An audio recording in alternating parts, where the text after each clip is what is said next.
한국 축구에서 학명으로 가장 두드러진 인물이 바로 지금 이 시끄러운 와중에 축구 대표팀 감독을 맡은 홍명보 감독입니다.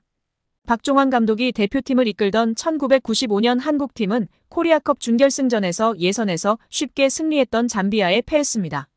그런데 이 경기 전날 박 감독의 억압적이고 비인격적 훈련에 불만을 품고 있던 홍명보, 황선홍 등 주전 선수들이 경기 전날 술집에서 대취할 정도로 술을 마신 사실이 언론에 보도가 돼 난리가 났습니다. 그래서 홍명보 선수 등은 징계 위기에 처했는데 이들은 그 제보자로 박 감독을 꼽았고 언젠가 안 갚음하리라 맹세했다고 합니다. 다음해 아시안컵 8강대 이란전에서 한국은 6대2로 참패하였습니다. 유례를 찾기 힘든 처참한 패배입니다. 특히 전반에 2대1로 앞서고 있었는데 휴식 시간 라커룸에서 무슨 일이 있었는지 후반에만 연속으로 5골을 먹은 것입니다. 당사자들은 부인하지만 이 사건은 축구계뿐 아니라 축구팬들도 의혹을 거두지 않고 있습니다. 박 감독은 결국 감독에서 물러났고 당시를 회상하며 자살까지도 생각했을 만큼 개인적으로도 충격이 컸다고 했습니다. 한국이 참패를 당하자 국내 언론들은 11회를 이끌고 있는 홍명보가 태업을 이끌었다. 박종환 감독을 끌어내리기 위해 선수들이 태업을 했다라는 등의 뒷말들이 나돌기는 했지만 끝내 참패 원인의 진실은 밝혀지지 않았습니다.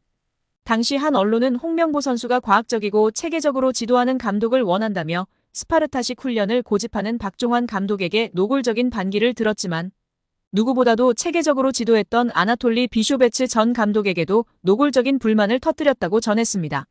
조중현 당시 KBS 해설위원조차 홍명보가 선수로서의 본분을 망각한 것 같다. 옛날에는 감독의 그림자도 밟지 않았는데 어쩌다 이 지경이 됐는지 모르겠다고 개탄했다고 합니다. 하석주 전 전남 감독은 최근 언론 매체 오센과의 인터뷰에서 11회는 그냥 봉사단체다. 내가 회장을 맡고 있다.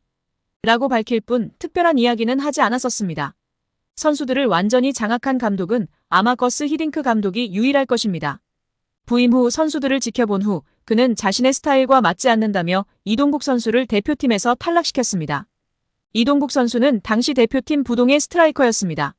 난리가 났지만 히딩크 감독은 꿈쩍 않았습니다. 이동국 선수가 한 방에 날아가는 것을 보고 당시 건방이 하늘을 찌르던 대표팀 선수들은 정신을 번쩍 차렸습니다. 긴 머리 휘날리던 테리우스 안정환 선수는 머리를 자르고 뽀글이 파마를 하고 트레이닝 센터에 나타났습니다. 이는 히딩크 감독이 레알 마드리드 등 명문 유럽 프로팀의 감독이었고 직전 월드컵에서 한국팀을 5대0이라는 처참한 스코어로 지식여버린 네덜란드 팀의 감독이었기에 가능한 일이었습니다.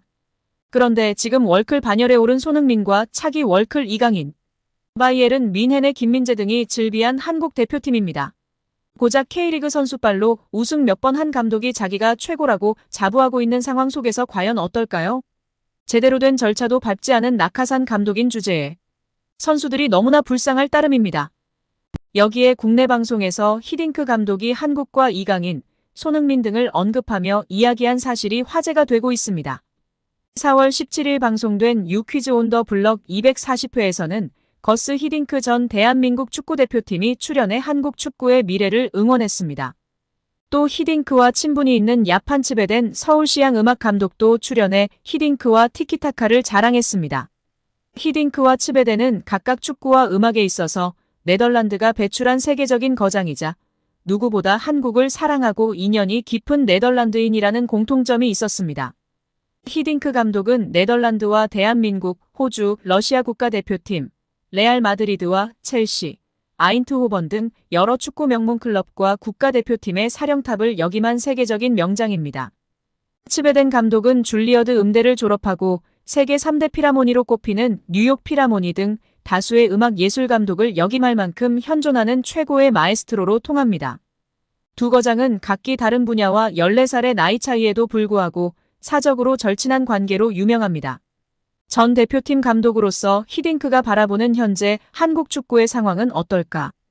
히딩크는 한국 축구가 차기 대표팀 감독을 결정해야 하는 중요한 시기에 있다고 분석했습니다.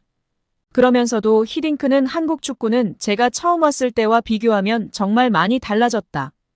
2002년에는 안정환을 제외하면 외국에서 활동하는 선수가 거의 없었다. 하지만 지금은 손흥민, 김민재, 이강인 등 많은 선수들이 전 세계 리그에서 활동하고 있다라며 그만큼 엄청난 발전을 이루었다는 뜻이다. 한국 선수들은 충분히 자부심을 가져도 된다고 격려했습니다.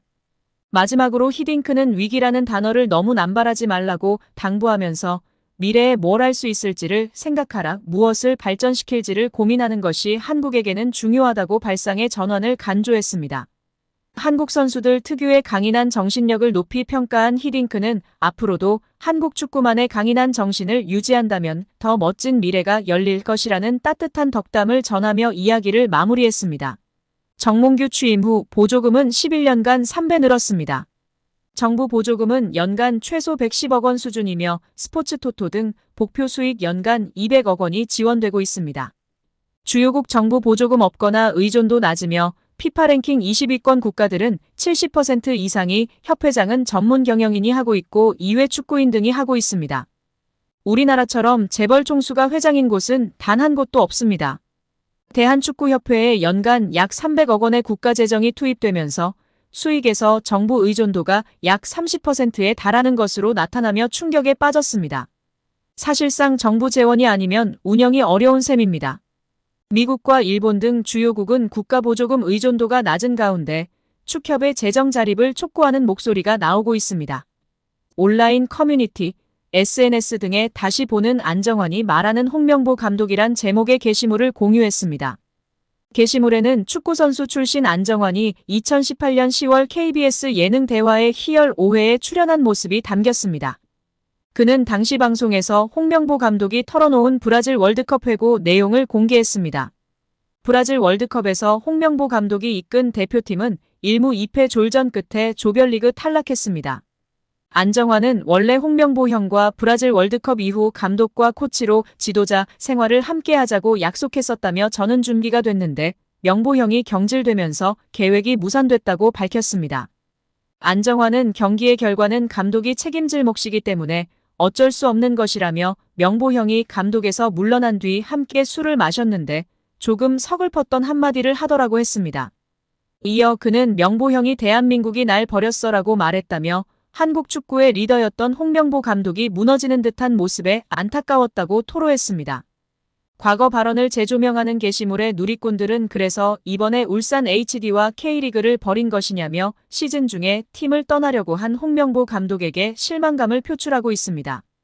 국가대표 축구선수 출신 이영표는 지난 8일 KBS 뉴스와 인터뷰를 통해 국가대표팀 감독으로 홍명보 울산 HD 감독이 선임된 것에 관해 팬들의 지지를 받을 수 있을까에 대해 상당히 의문이 든다라고 말했습니다. 그는 이런 결정이 과연 대표팀에 대한 지지로 이어질 수 있을지 상당히 의문이 든다라고 꼬집었습니다.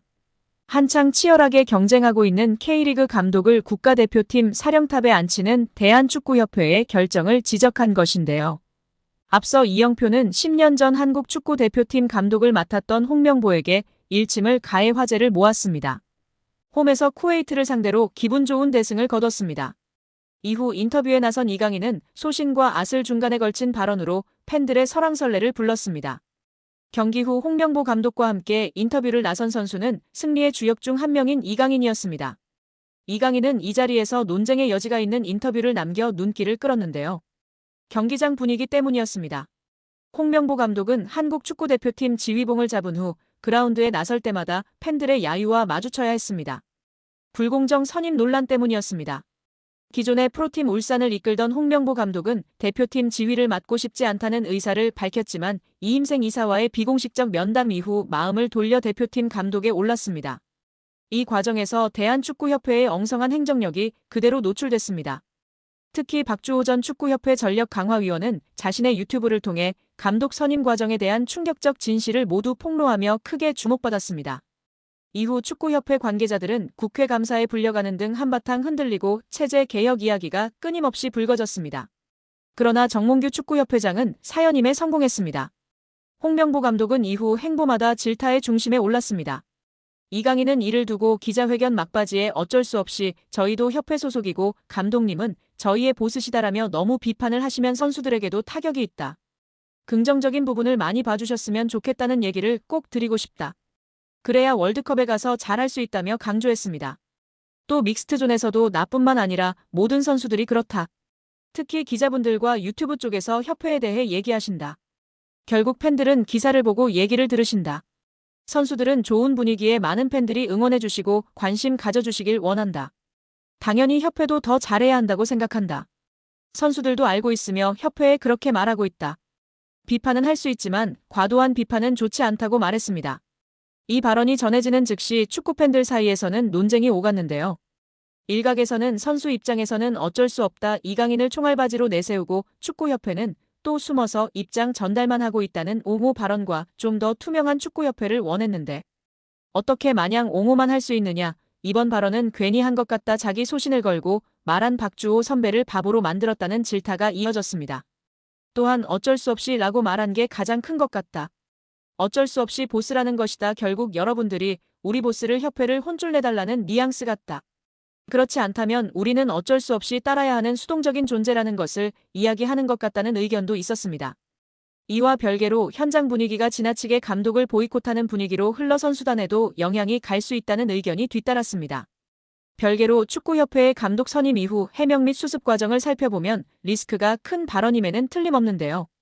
홍명보 감독을 선임할 당시 축구협회는 전강위 1차 회의에서부터 국내 감독들의 플레이, 스타일, 축구 철학 등을 너무도 잘 알기 때문에 국내 감독들의 자료는 크게 확인하지 않았다라며 한 외인 감독은 장문의 분석 자료를 제시하며 홍 감독의 면담이 특혜라고 주장했는데 물론 자료를 잘 준비하면 그 감독과 에이전트가 의욕, 성의가 있다고 볼 수 있지만 그게 대표팀 감독으로의 능력과 경쟁력이 있다는 근거는 아닐 것이라고 답변한 바 있습니다. 설상가상으로 축구협회는 한 나라의 대표팀을 이끄는 감독 후보군 모두에게 똑같은 질문을 요구하는 면담을 적용하는 것이 최선은 아니다라는 해명을 내놓기도 했습니다. 한 나라의 대표팀을 이끄는 감독을 뽑는 과정은 그 어떤 절차보다도 공평하고 모두에게 똑같고 일관적이어야 합니다. 또 박주호 전 위원의 폭로의 명예훼손이 아닌 비밀 유지 서약을 이유로 대며 법적 조처를 언급하던 축구협회입니다. 끝내는 이마저도 불발됐습니다. 문체부의 감사 이야기가 돌자 서둘러 해명문을 들고 왔지만 대중을 이해시키는데도 실패했습니다. 그럼에도 정몽규 협회장 체제는 이어지고 있으며 뚜렷하게 바뀐 부분은 현재로서는 없습니다. 해오던 사람이 계속해서 자리를 지키며 현상을 유지하고 있습니다. 협회 소속 선수 입장으로는 말맞다나 어쩔 수 없는 부분이나 외부 언론, 여론까지 이를 이해하고 넘어가기는 어려운 상황이라는 점을 좌시하지 말아야 할 것 같은데요. 우리 구독자 여러분들의 생각은 어떠신가요?